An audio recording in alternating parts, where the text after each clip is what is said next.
topic for conversation. I'd like to open it to the floor.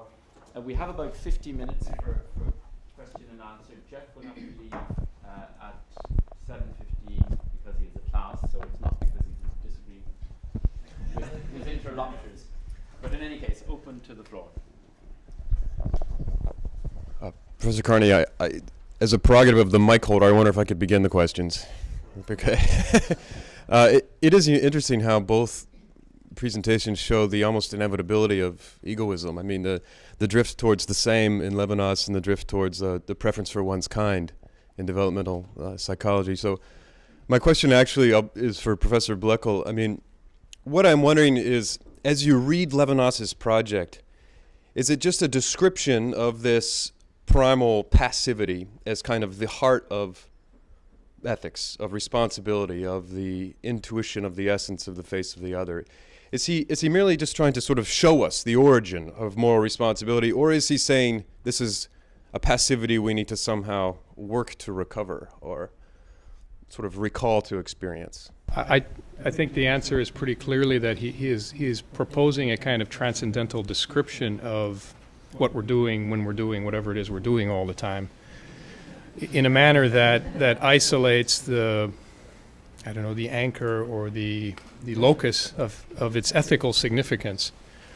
And we are then supposed to, either by learning from the text or via any number of mediations, try to sensitize ourselves to everything that is implied or showing up in that passivity. Sure. Apropos, Alan, mentioning the fact about irony and how much is not said. I was struck, we were just filming Nina Khrushcheva, the great-granddaughter of Khrushchev, and she's talking about how Stalin has sent millions, maybe 20 million to the Gulag. And she says, well, a million here, a million there, it really doesn't make a difference when you're dealing with that culture.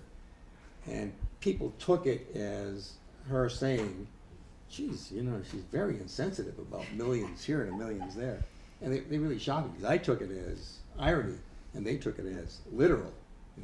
But apropos of something with Jeff in language, maybe as the primary way of communicating, in a couple of situations, especially with empathy, words can't really express like a death of a child. And I'm thinking that it's corporeal expression that is read more clearly.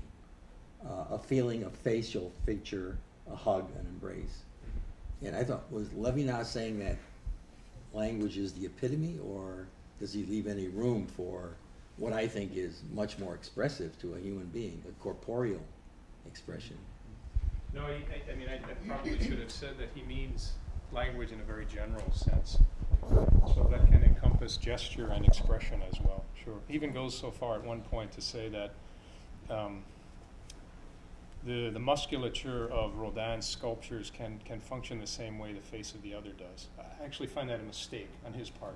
It doesn't fit within the confines of his philosophy, but that's an indication of his willingness to at least consider a lot of plasticity in the definition. Body language, Right. non-verbal. Right. I think there was sort of a question there, maybe to Fernand on irony. Irony. Well, I think that was actually a beautiful example of very, very subtle irony that adults can misunderstand. I mean, adults are not going to misunderstand that's such a neat room when you see a pigsty. But, she might have been taking the position of some very insensitive person and showing what that kind of person was like, and in so doing, showing her negative attitude towards that kind of person. And that's how you interpreted it, right? That's how I did. Yeah. And not literally. Well, a million here, doesn't matter. Right, she was simulating an insensitive person and showing her negative attitude towards it in a very subtle way. And so we can easily misunderstand subtle forms of irony unless we are able to put ourselves in that person's shoes and figure out what they believe and what they want us to believe. It's not just what she believes, but what she intends for you, the listener, to understand. Would it be true to say that for Levinas, then, strictly speaking, irony is impossible because we can never get into the mind of another person? Right? There's always that blockage and asymmetries. And ditto for empathy. You never empathize with another. That's to reduce the relationship to the same, the similar. Right. Yeah, there's something to that. I do think he would probably admit irony as a textual strategy, but not as a, he would not give it positive value in communication between two people, let's say in everyday life. Nor empathy. Yeah, his trouble with empathy, because for him that indicates a kind of symmetry or reversibility, whereas for him the ethical relation, you know, is asymmetrical. Tom. Well, thank you, Rich. I suppose I wanted to ask Ellen if you think we're ever developmentally ready for what Jeff described. In the sense, certainly by 6 we were not. But does it get any better? I mean, and is there a way, especially as educators, to arrange the variables within the teaching learning environment that you might encourage the ongoing development? Like, it was beginning to look better, but then I'm wondering, by 60, maybe? You need a PhD in continental philosophy.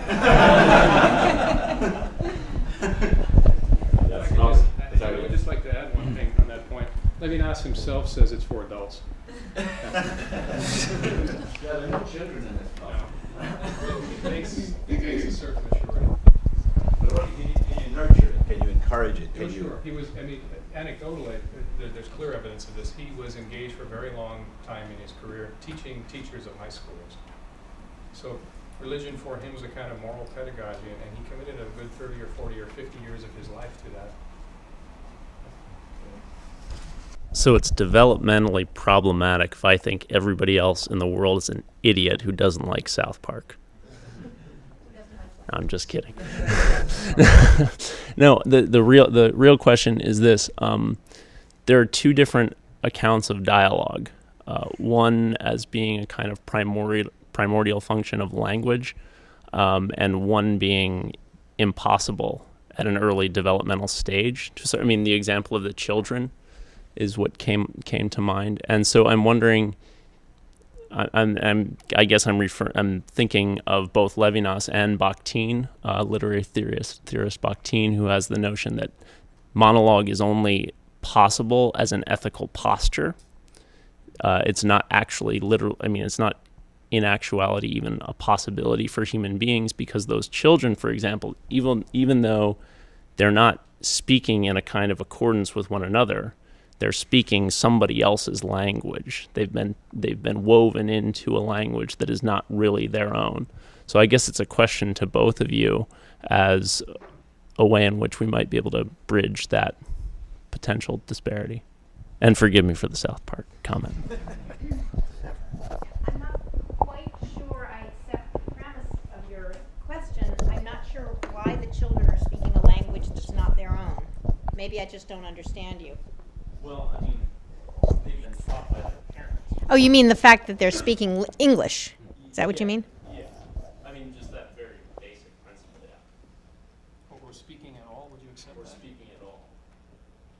Well, it is their own. I mean, it grows out of their brains. I mean, it's impossible to keep kids from learning language. And you're going to have Noam Chomsky here soon, and you could ask him about that. But I mean, there have been studies showing that deaf children whose parents are hearing and therefore do not know sign language, and these children cannot hear and they're not exposed to sign language. They have invented, well, John knows about this because he did a documentary on these children who invent their own signs, and their signs follow some of the rules of all human languages. So I don't think that children are just taking in language from the outside. They need very little stimulation for language to just flower. I don't have not really anything to add, except to say that Levinas, I think, has a different conception of language. He would say that language is an unintelligible fact unless there is plurality. Plurality. Yes, there has to be more than one. So there can't be a monologue that's intelligible? No. Well, the fact is unintelligible. In other words, we can't explain the phenomenon of language unless we assume plurality. Because language is a form of communication Yeah, with the other? For better or worse, or to degrees of success, but yes. Mm-hmm. Actually, I was told once Levinas saying to me that he'd seen, I was asking him about this question of language, and he said, did you see that program on TV5 last night where there was a baby was born and the mother touched the baby's foot, tiny little foot, and it sort of curled, and he said, that's language. So it begins there. Levinsky might say something else, right? Well, it's communication. Yeah. It's a response to the other. So James and then Anne. Or Anne, do you want to come in on this? Well, it was a question, I was very curious to know, in the preference for one's kind experiment, does the same language trump a very, very different appearance? And have you done studies where to see if is it tone? What aspect of the language, is there an aspect that's more critical than other? I'm very interested. I actually don't know the answer to that because that's not research that I've been involved with. So I don't, and I'm not an expert on that area, so I don't know whether they have compared the strangeness of the look or a different skin color versus a different language. So I don't know which would trump which. But it would be it's a really good, because if you say there's a preference for one's kind, then how is the child deciding what's my kind or not? So it was very fascinating to me that language was, that linguistic kindness Right, that they can- seemed to have some privilege. And in it's it. before they have any comprehension of Right, language. Well, they exactly. might have some comprehension, Right. but very little, So and they then certainly you, can't then produce you it. ask, then you'd have to do experiments where you change the language enough to see at what point it's no longer Exactly. the dialect, it's my dialect. et cetera. That'd be Exactly, very yes, you would interesting. manipulate that. Yeah, That would yeah. be fascinating. These are fairly recent studies, so I don't know how many permutations have been done. Okay. Thanks. I am very struck by the fact that, as Jeff has just said, there are no children in Levinas's written work. I mean, he gave the example of a TV image of a child, but in his written work, I don't recall any. And ditto for Heidegger, it's a childless oeuvre. Ditto for Sartre, ditto for de Beauvoir, and I don't know about Foucault, but I'm just wondering why contemporary philosophy, at least academic philosophy, seems to be so adult in its descriptions and deliberations, whereas developmental psychology, certainly the kind you practice, begins with children. You know, it's just such a robust contrast, as you might say, very stark, and I just wonder why that is. Is it contemporary philosophy? I mean, I know I'm thinking of Plato, and there is a slave boy. But what about in I general, think he's Aristotle? Older than 6, but Yeah, but I don't know how many children are discussed in Yeah. philosophy. No, it's a good point. Yeah, maybe Aristotle needed Of psychology course, to go back to Rousseau and Locke talked about how knowledge develops and how children develop. Rousseau, so you find some, but And the exception in contemporary philosophy, of course, is Merleau-Ponty. Merleau-Ponty, But he's willing exactly. to listen to developmental psychology. That's right. He's in dialogue very much with psychology. and Piaget started out in philosophy, Mhm. epistemology. So adults and children can talk to each other. James. Sure, maybe I'll follow this up. In thinking about children and development and the possibility of becoming one for the other, to go back to the idea that Levinas was okay with a sort of learning process there, and he devoted himself to teaching these things. Did he have any space for the development of habit, or something that would allow us to be more automatically, would that be a bad word for him, to be more automatically open to the other? I mean, it calls into discussion some more technical concepts, but he reserves for that dimension of experience what he calls the domain of the third, right? So the face of the other draws me into or awakens me to a responsibility, but he's not so narrow-minded or insistent on this single phenomenon to forget that there is more than one other in the world. So as I awaken to my ethical subjectivity, I inhabit all of these things you're talking about or you're bringing up in a different way. Right? I mean, the parallels with Kierkegaard on this point are interesting. That the absolute call to responsibility makes habit and practice and custom and all of the rest appear to you in a different light. So I think it's no longer the domain of this is what one does, this is what one must do. It's now the domain of I must do this somehow or other. And habit then becomes something that helps you make decisions when a decision is necessary. Just a comment on the Heidegger and children, I do kind of remember a passage where he speaks of animals in his lectures. Oh, I can't remember the title. You could tell me, Father Richardson. Just after being in time, where he speaks of animals are Welt arm, poor in world, and I think he groups children in there as well. And so I think that there's a way in which that's the only case that I can remember where Heidegger does talk about it, but it would be in line with the kind of developmental approach, insofar as for Heidegger, then children don't have access to the full range of understanding of cultural phenomena that adults do. And that's the only thing that I can remember. You know, it's really only since the 19th century that children became an object of study. It's often traced to Darwin. And the idea of evolution of the species moved into development of the individual. Before the 19th century, children were just thought of as little adults. So it is a pretty new area of study. Which doesn't excuse 20th century philosophers. Bill, do you want to come in on Heidegger and babies? Not really. That's a whole different world. It's a whole different world that comes up, and I think you're referring to his 1929, of course, where he indulges in an exploration of that kind, but it's a treatment in passing. He never really develops, to the best of my knowledge. And he was much more interested in the Mitsein character that was implicit there, and the implicit knowledge and so forth. That was actually the beginning of what's called his later period, you know, where he's opened up to another world completely. But the genius that he was, what he said was interesting and intriguing, but he never explored it itself. And I don't have anything significant to say about it.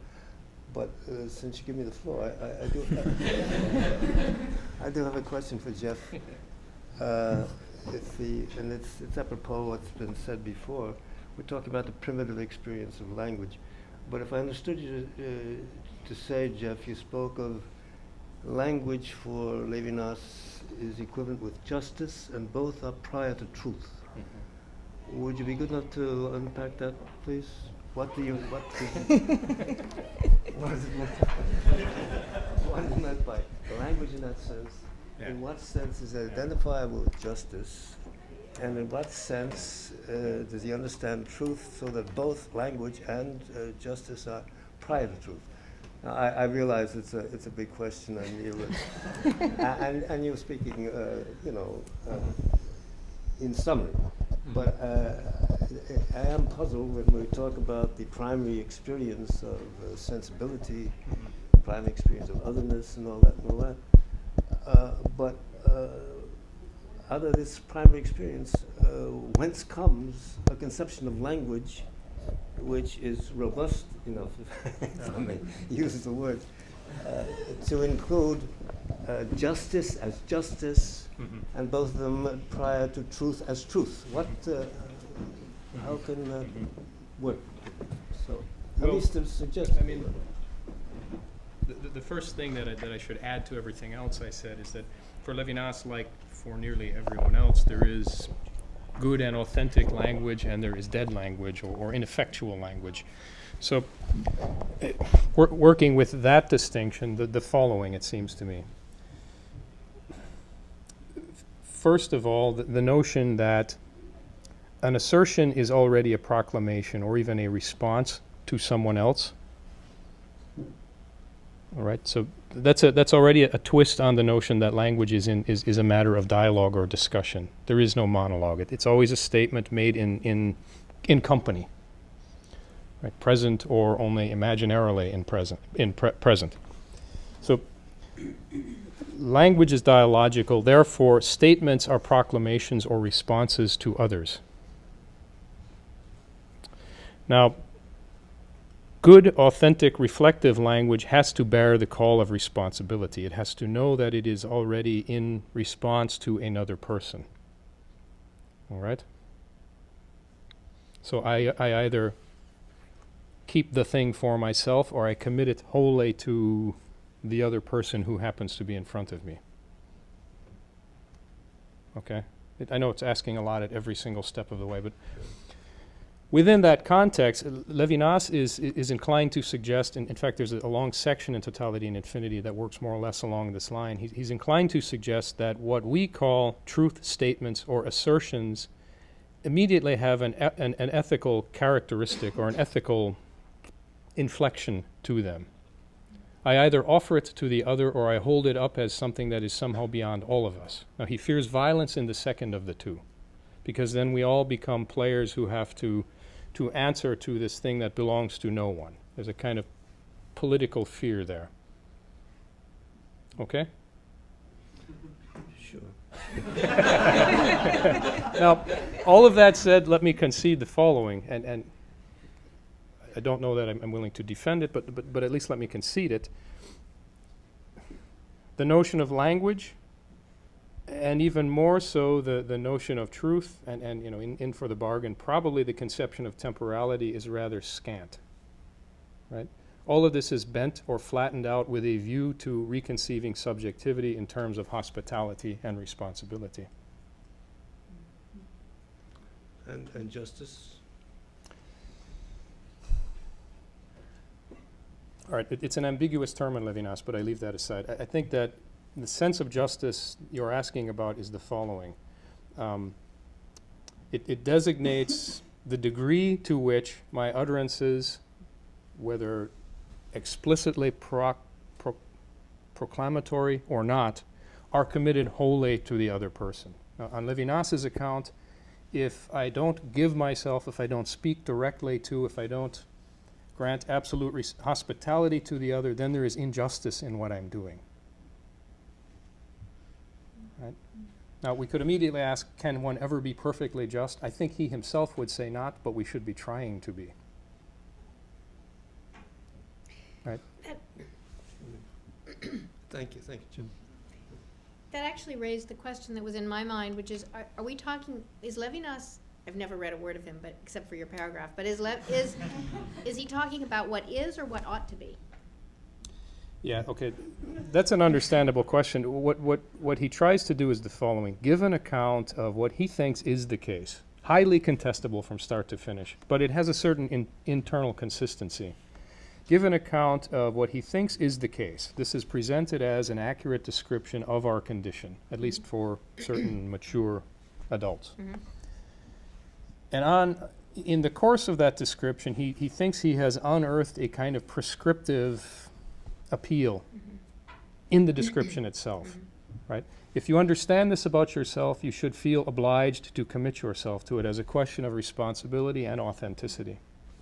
Does he consider himself a moral philosopher? I mean, does he do moral philosophy? Well, that's often said of him, but I know personally that he did not like being called a moralist. He thought of himself, first of all, as a metaphysician and a philosopher of religion, but he thought that the only non-idolatrous religion was ethics. Now, that's another discussion to have, but that was the peculiarity of his position. And ethics was first philosophy. Yeah. Yeah. Title was ethics. But he made a distinction between ethics and morality. Right. Which is another. Mm-hmm. Actually, my question was about the hospitality of pronouns. And it relates to the ethical question, both in terms of Levinas perhaps and in terms of children. Forgive me as a person of a certain age with a sensibility toward the choice of the feminine or the masculine pronoun as a way to universalize. I noticed that Ellen carefully chose one masculine and one feminine. But Jeff, when you refer to the other, if you didn't use a noun, you always chose the feminine. So that raised two questions in my mind. I think it highly unlikely, although I too have not read a whole lot of Levinas, and the Levinas I have read is mostly about his commentary on the Talmud, and which is far more intelligible actually than his philosophy. So if you're looking for something intelligible of Levinas to read, I recommend it. But knowing what I know about the French, it seems to me unlikely in the extreme that he would have chosen a feminine pronoun, and in any case in French you couldn't have told in many cases. So this is clearly your choice, and it is a gesture of hospitality, at least I think, but then who knows how ironic or metaphorical, because there's a long philosophical and unphilosophical tradition of treating the woman as the absolute other, who is unfathomable, undefinable, the parts of man that didn't quite develop, and so on and so forth. So I wonder how you intend the choice of her always, or she, and how that relates to your understanding of Levinas. Simple answer, Levinas never uses the feminine pronoun to my knowledge, not even when he's talking about God, or probably especially not. He couldn't in French. Well, he could have. Derrida makes a lot out of that. He could have. And second simple answer, I was probably just overcompensating. Very honestly, I mean, I've never known what to do with that problem in Levinas except to say it certainly is a problem. I guess going off of the previous question about the language as justice is prior even to truth, I'm still confused. I guess I'm looking for clarification on what Levinas meant, or what you're trying to say in terms of like when he says we're through justice and in language being prior to truth, that we're trying to be hospitable to others, in the sense that we're I guess I'm a little confused, but in terms of giving up our language to the other, I think that's kind of what you were saying, versus holding up to some kind of standard or truth being beyond us, and therefore that kind of being some sort of oppression or something. I guess I'm just looking for clarification on what you mean.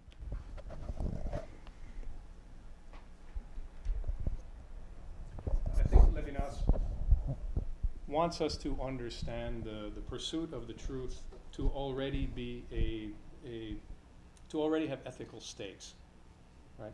So what he's emphatically against is any notion that there is somehow an ethically value-free discourse or practice, right? So truth claims, for instance, we should remember on the analysis I tried to give before, are first of all utterances to other people, right? So what you're doing with what you take to be the truth has a fundamentally ethical significance to it, according to Levinas. Now, that can feel somewhat nebulous unless we look at the counterexample that he's most worried about, the elevation of a single truth above and outside of a people, right? At which point we have a kind of potentially savage ideology, right? The history of the violence of concepts. Levinas was a pretty fair reader of Hegel on that count, for instance. With regard to language and hospitality, I'm not sure that in the end his position is consistent, but he has to be looking for some kind of pure word of welcome, right? Now, the least that can be expected is that I try to find a way to give my words to the other, or to bear in mind that what I say to the other is already a response to the other. That's a way of tempering the violence of insisting on my own perspective or my own agency, my own speech acts that take myself as their starting point. Whether or not we can get from there to perfect or pure welcome, a pure word is another matter. Before I come to Dennis, can I just intervene for a moment, because I know you have to leave in 5 minutes or so. Just to pursue this question of hospitality with you and Ellen. Because it seems to me, as I understood it, that in Piaget and in your interpretation of Piaget, egotism is, to say the very least, neutral, if not actually necessary for the development of the person and the agent, the self as an agent, who, if translated into the terms of hospitality, would then become a host who has the power and the will and the capacity to receive the other. Right? But there's an element of egotism as almost part and parcel of activity. So that hospitality is an action that I am capable of offering the other. Whereas in Levinas, I see a very different move. He begins Totality Infinity with Le moi est haïssable, the me is hateable.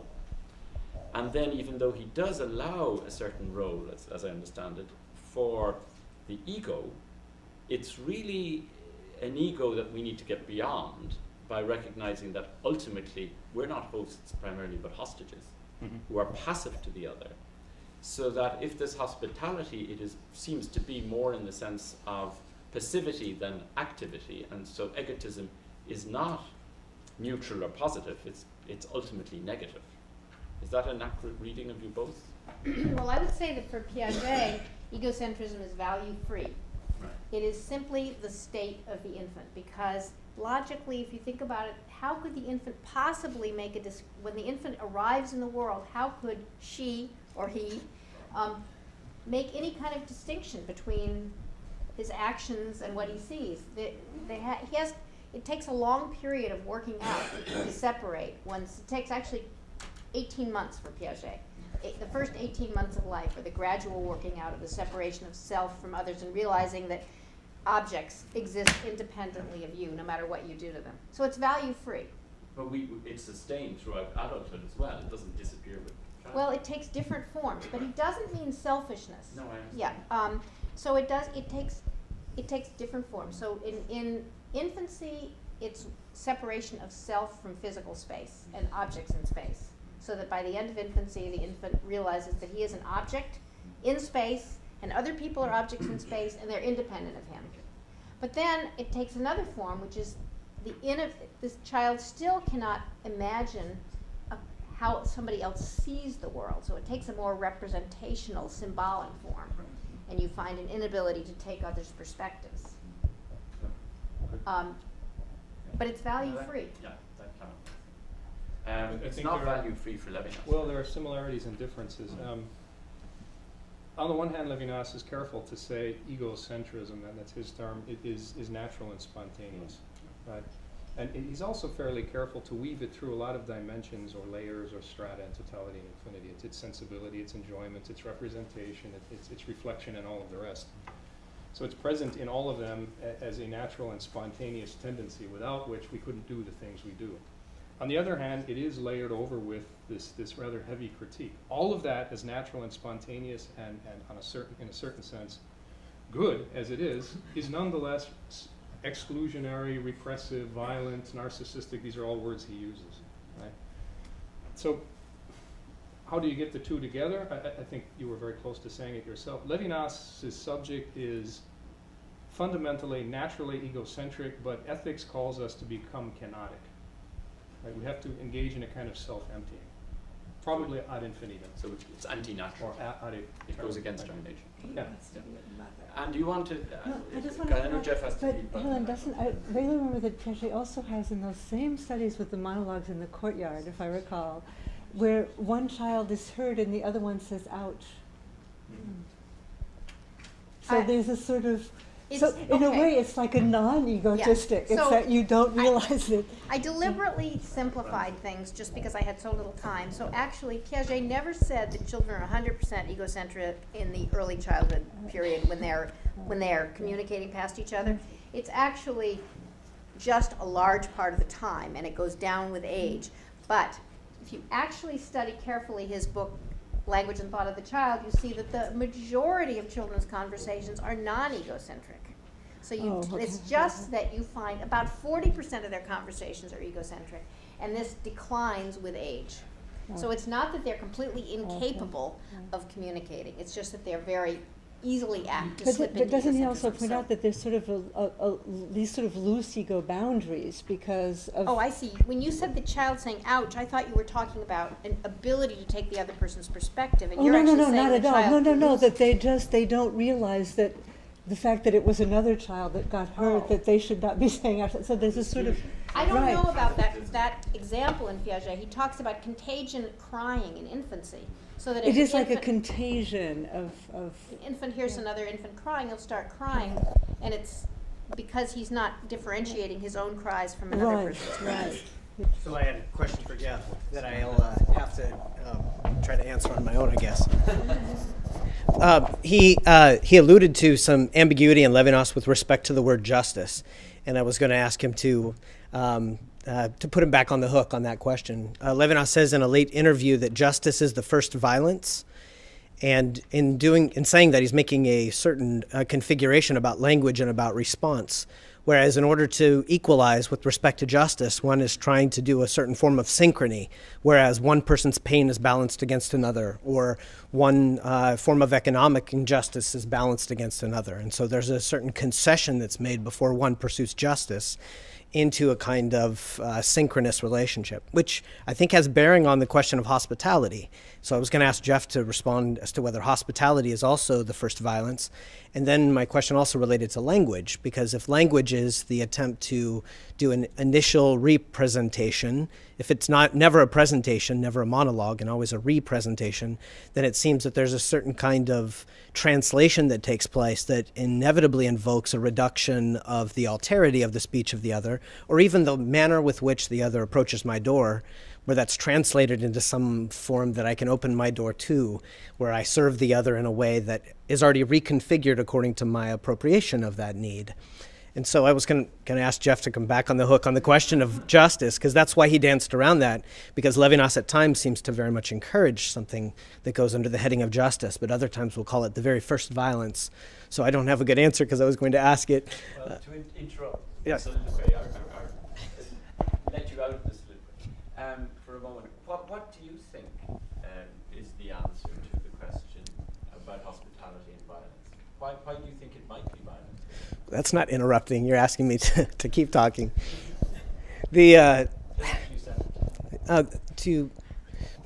seems to me that there's something profoundly correct about Levinas's supposition that language is already a reconfiguration, and response inevitably involves a fall to synchrony or to presence at some level, where in order to listen and respond, I've already had to assimilate and change. And that would mean hermeneutics itself is a form of necessary violence, where I've... I understand that in relation to language, but why hospitality? Why doesn't hospitality break that violence of hostility? Right. Well, later in Levinas, especially in Otherwise Than Being, it seems that there is a loophole to this eternal tug of war of speech and response, and it's in substitution, where I stand in front of the violence which would befall another, that this is the break. And that sounds like hospitality in some form, but hospitality can take so many different manifestations. But it can take that too. That would be the manifestation for Levinas that would truly break violence, is where I absorb or substitute myself for the pain of another. That's where being is broken open. You lay down your life for a friend. Right. I'm struck, as so many others were, by the disjunction between Ellen's portrait of the impulses of the child, the egocentrism and so forth, and the lofty ideals of Levinas that Jeff portrayed. And I'm also struck by Richard's observation that 20th century philosophers, at least, don't discuss children. And I say this half in jest, but I wonder if a bridge here, if the adolescent who thinks their thought can change the world might provide a kind of bridge between the adult philosophers and the egocentric children. Now, you presented that, as I understood it, Ellen, as another form of egocentrism, but I wonder if it could be a cognitive developmental leap towards something more hospitable, shall we say? It certainly is a cognitive developmental leap. I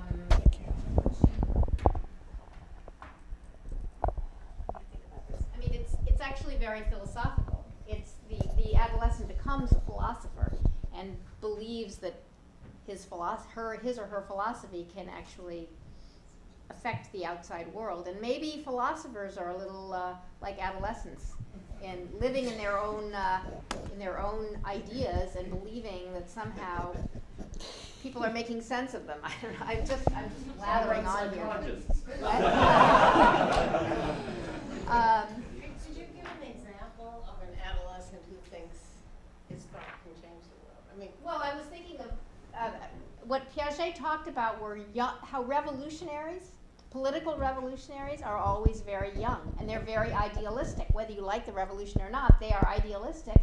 And adolescents develop all kinds of beliefs about utopia. They become very interested in utopias, and I don't actually have a proof that adolescents believe that their thoughts, their utopian ideals can change the world. But Piaget said that this obsession with idealism, which you find in adolescence, though I certainly don't think you find it in all adolescents, but he felt that it was fairly universal. That adolescents actually feel that these ideas, that all they need to do is have these ideas and somehow they will change the world. I was very struck. I was very happy, Ellen, to have you here today, because I've been struck for the last 2 sessions about the human in philosophy seems to be talked about as if they're not changing, that it's these dilemmas that we find ourselves in, but there's no learning that occurs, and learning only occurs in time, and that would go back to, Ricoeur was very focused on trying to bring philosophy and narrative, history and narrative together, I think for that reason, like we experience, we learn, we tell, we learn. And particularly in the case of the adolescent, that is sort of the first stage of trying to be separate, not the same as your parents, not the same as those around you, and yet probably belonging to a group of people who are all believing like you that they can change the world. But it has struck me, and it seems to me that maybe in the goal that you've set in terms of hospitality, there really is an issue of learning that has to be taken into account. And so I just sort of throw that back to you to sort of reconcile time, learning, and development. Well, that's what you're going to do with your MIT team with the guest box. The process. As your friend Larry Friedlander pointed out, that the guest box and the guest book are not given entities, that hospitality is something you learn as you go through the motions. But if you go back to the Irish situation, and how do you change, how do you get over hostility with a handshake? There were a very few people at that point of the handshake who hadn't got over it. So you're also talking about taking the state of the human mind, this large number of individuals, and trying to get everybody aligned to the same thing, which is, I think, what Levinas sort of suggests. Could everybody do this? But how do you get there? I mean, when Levinas was asked, what's ethics? Harry can bear me out, because Jeff is gone.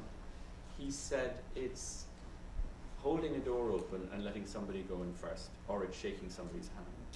This is when he was asked, the question, we read your books, we can't understand anything, we think you're getting at something, but give us an example. And they are the 2 examples he gave. Now, how you get there, how you get to the handshake, how you open the door, well, Levinas kind of says, we do that all the time. This was in the context of a meeting he was having with these South American students from Peru and Argentina and Nicaragua who came to him saying, we want to know how you, as this great philosopher of ethics, can help us in our revolutionary struggle against the powers of oppression. And, we just can't see the connection between what we're trying to do on the ground and what you're saying in these very abstract, speculative terms. And that's when he gave these examples. He's saying it's not something out there, this impossible ought, which it very often sounds like. It actually takes place all the time. But, there's also the bridge, as we've been talking about, how you get from the abstract to the concrete. Yeah, Tom and then Tom. Richard, your example that you take from Levinas, I think presents a very interesting problem that both Ellen and Jeff have addressed today, and that is the degree to which hospitality is a one-sided gesture. That is to say, you say all you have to do is open the door for someone. And there are different ways to open the door for someone. I could open the door for someone and they could get angry at me. And it's actually happened. No, I'm quite serious. Given what we're saying, that hospitality has 2 sides. I mean, when I sacrifice, give of myself, doesn't there have to be a receiving gesture? I mean, doesn't hospitality have to be 2-sided rather than 1-sided? It seems to me we've been speaking only about it as a not just today, but throughout, as this threshold moment in which I do something, sacrifice the self. But it can't exist unless there's a response, an unknown response, but a call and a response. And that's why I'm saying this, the open door is itself, to me, a rather ambiguous and neutral. It's not in the act, it's the attitude. Yeah, I mean, and I think we know this in practice that when Derrida says when you open the door, the Messiah may enter, but so might a psychopathic murderer. But somebody's going to respond, and you respond to that response. I mean, I don't think you can have hospitality as a one-man show where it all comes from me. You know, it is. I mean, Levinas goes to the other extreme and says it's only when you're persecuted and invaded and almost violated by the other that you are truly ethical, when you're a hostage rather than the host. But you know, I think that's going to the other extreme of asymmetry, where you're purely subject to the other rather than a subject with capacities to open the door to the other. But you're certainly right. It's there has to be an other for hospitality to take place, I think, and the response can go either way. Tom? I just have a fun question for Ellen's co-author, for Howard Gardner. Do you think Gardner might say that some modes of intelligence are more likely to be hospitable than others, so that high emotional intelligence, when he outlines is what, 8, 9 now modes of different 8.5 different intelligences. Are some people with high emotional intelligence, for example, compared to people with high IQ or high spatial intelligence or athletic intelligence, is one or other more likely to be hospitable to welcome the other? No, he tries to make his intelligences value-free, and they can be used for good or bad. So he actually doesn't use the term emotional intelligence, but he uses the term inter and intra. So intra is understanding yourself, inter is understanding others, and you can understand others like a psychopath or and manipulate them, or you can understand others and be empathetic and kind and be hospitable to them. So I think he would say that there's no one intelligence that would lend itself particularly to being hospitable. Well, no, let me correct myself. Interpersonal intelligence is probably the intelligence that could lend itself to that, but it could also be perverted to be used in a destructive way. It would be unlikely to be hospitable without interpersonal intelligence. That's probably true, yes. I think that makes a lot of sense. And autistic people do not have very high interpersonal intelligence. They're pretty bad at understanding others, and therefore probably are not able to be hospitable or empathetic. That doesn't mean they're cruel, but they're kind of disconnected. It seems like a critical component of child development is the ability to differentiate, and I wonder if there's anything in the breadth of human development that speaks to a sort of preservation of sameness, sort of relational sameness. It seemed like, based on your presentation, that what's necessary for the child to develop is the ability to differentiate things as otherness, distinct from itself. So the flip side of that coin, is there anything that... Well, I think that classification has to do with grouping things together that you perceive as the same. And we classify all the time. The baby's classified from the start. So I think that there is maybe there's two modes. That you have to learn to separate yourself from others, but you also have to look around the world and figure out what groups together.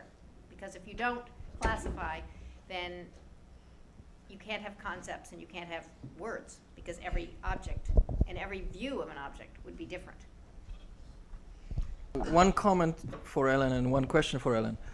The comment is, you had a lot of very wonderful examples, but the one with paintings that you had to rush through a little bit at the end leaves me wondering a little bit, because if somebody prefers Klein to some street artist, that might not necessarily be an aesthetical preference. It could simply be snobism or some other whole range of posturing. So that's a comment. And the question is very, very simple.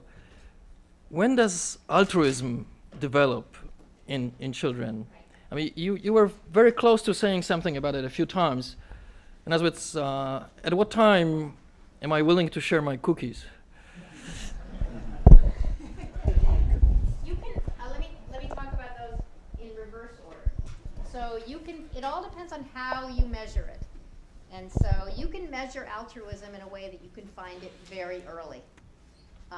It's not, but it's not the case that no child is always altruistic, but you can see altruism certainly by age 2 or 3. And you might be able to find it even earlier if you're willing to accept a more primitive measure of it, such as simply understanding that if you have not been in the room, you can't have seen that. Maybe that's the very beginning of altruism. But certainly the generosity and giving up something for that you want for somebody else, you can find in toddlerhood. And that has a lot to do with how kids are raised, too. In terms of the snobbery versus aesthetic taste, I didn't actually tell you how we were doing this study, but maybe I should. Now none of you can be subjects in our study because we're having different conditions. We're fooling people. Sometimes they get it without any labels at all, and we see which one they like better. Sometimes we give the correct labels, and sometimes we give the reverse labels. So we want to see how much the label influences the judgment. Yeah. And we want to know whether art experts are able to get beyond the label and see what's really there, if there is something that is really there. Very good. Well, thank you, Ellen, and thank you,